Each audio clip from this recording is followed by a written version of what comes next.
जो juvenile accused है यही गाड़ी चला रहा था और इसके लिए क्रोनोलॉजिकली जो एविडेंस ज़रूरी थे वो एविडेंस इकट्ठा किए गए हैं।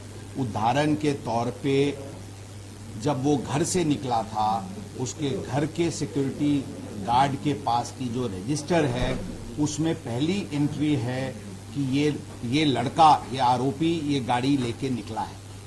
इस प्रकार के सीसीटीवी फुटेजेस और अलग अलग एविडेंस, टेक्निकल एविडेंस के तौर पे हमने हमारी निश्चित हुई है कि ये गाड़ी ये जुवेनाइल एक्यूज चला रहा था।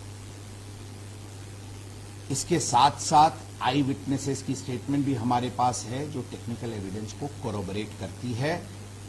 इसमें हमने बताया कि इस प्रकार की कुछ अटेम्प्ट घटना होने के कुछ घंटों में करने का प्रयत्न किया गया था कि इसमें ड्राइवर, ये एडल्ट ड्राइवर ये गाड़ी चला रहा था और ये आरोपी ये गाड़ी नहीं चला रहा था। इस तरह की बात सामने आ रही है।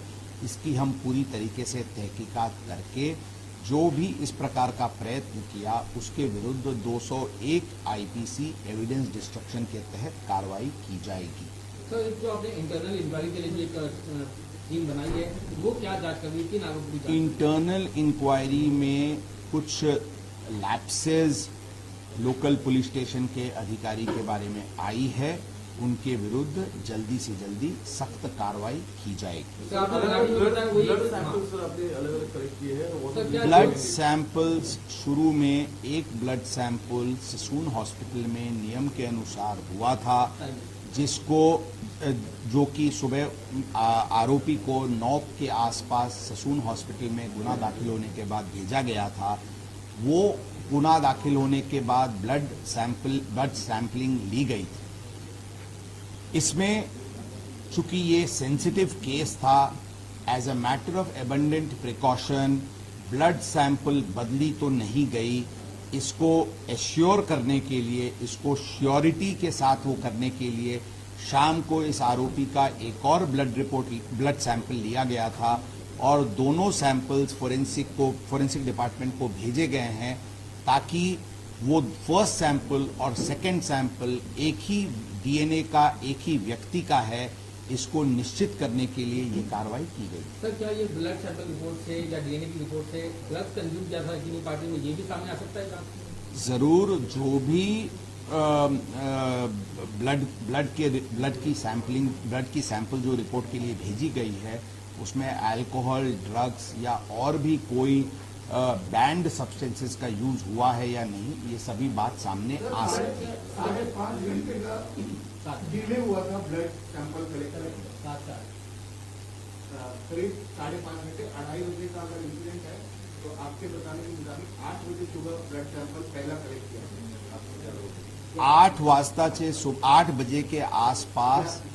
बजे के आसपास इस प्रकरण में फर्स्ट जो 304 का एफआईआर था वो रजिस्टर किया गया था। उसके बाद उसको सैंपल के लिए, उसको ब्लड मेडिकल एग्जामिनेशन के लिए भेजा गया था और जो एग्जैक्टली जो सैंपल कलेक्ट की गई है वो 11 के आसपास कलेक्ट की गई है। उसमें ज़रूर ये एक लैप्स ऑफ टाइम है, लेकिन मैं ये बताना चाहूँगा कि इसमें ब्लड के रिपोर्ट के ऊपर हमारा ये 304 आईपीसी का केस टिका हुआ नहीं है। इंस्पाइट और despite the blood test report हमारी केस 304 आईपीसी की है, जिसमें हम नॉलेज की बात कर रहे हैं कि आरोपी की जो कंडक्ट थी और जो सीक्वेंस ऑफ इवेंट्स था उससे आरोपी ये फुल नॉलेज में था कि उससे किसी की जान जा सकती है, इसलिए ये 304 आईपीसी की केस दाखिल।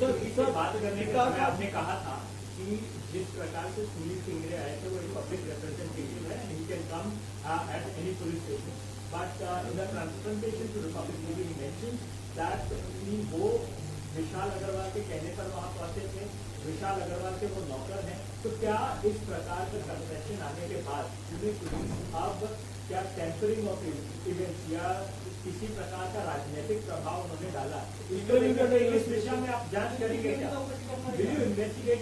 देखिए,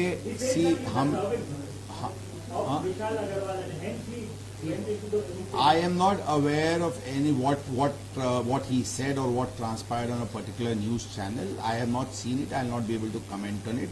But I can only tell you that all angles are being investigated, and I did say earlier a while back that yes, there was some attempt by the father of the accused to change the driver. That has come to light, and we are exploring application of section 201 IPC in the said case. As far as any public representative is concerned, I still say that the police station is a public premise. Anyone can come, no one can be stopped from entering the police station. However, we are very, very sure and we are very, very clear that no extraneous circumstances decides or affects the course of action which the police has to take. I am very, very sure and with full confidence I am saying that the action, the path which the police has taken was the legally most correct path which we have taken. So there is no question of any extraneous circumstance affecting the course, the path which the police took. Sir, एक और चीज को लेकर के अलग-अलग version आ गए हैं, उस पर चाहिए कि थोड़ी सी हमें जानकारी मिले। गाड़ी की चाबी और एक क्रेडिट कार्ड क्या ग्रैंडफादर ने दिया था? क्या फादर को इस बात का पता था कि क्लब से निकलने के टाइम आरोपी देखिए, नशे में था? अभी हम सिर्फ इतना बताना चाहेंगे कि इस पे डिटेल बता चुके हैं। अभी कुछ पूरी माइनर डिटेल्स इन्वेस्टिगेशन की प्रसार माध्यम के माध्यम से डिस्क्लोज करना उचित नहीं रहेगा। हम सिर्फ आपको शॉर्ट में इतना ही बताना चाहेंगे कि एविडेंस इन्वेस्टिगेशन पूरी कॉम्प्रिहेंसिव तरीके से शुरू है और हर एंगल को इन्वेस्टिगेट किया जा रहा है। I stand by the fact that हम इसमें एक वाटर टाइट केस करेंगे।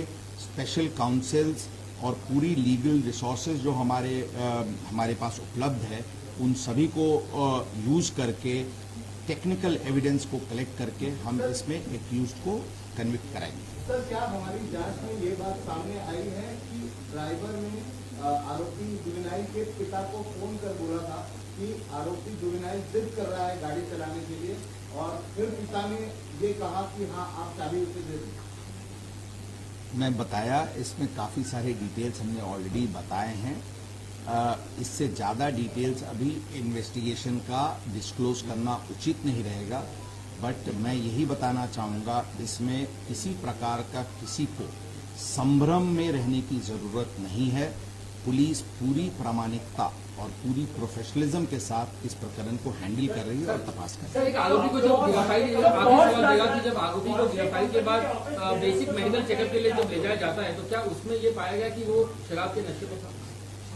जब आरोपी को बेसिक मेडिकल चेकअप के लिए ले जाया जाता है गिरफ्तारी के बाद, तो क्या उस जांच में पता चला पाया कि वो शराब के नशे में था या नहीं था?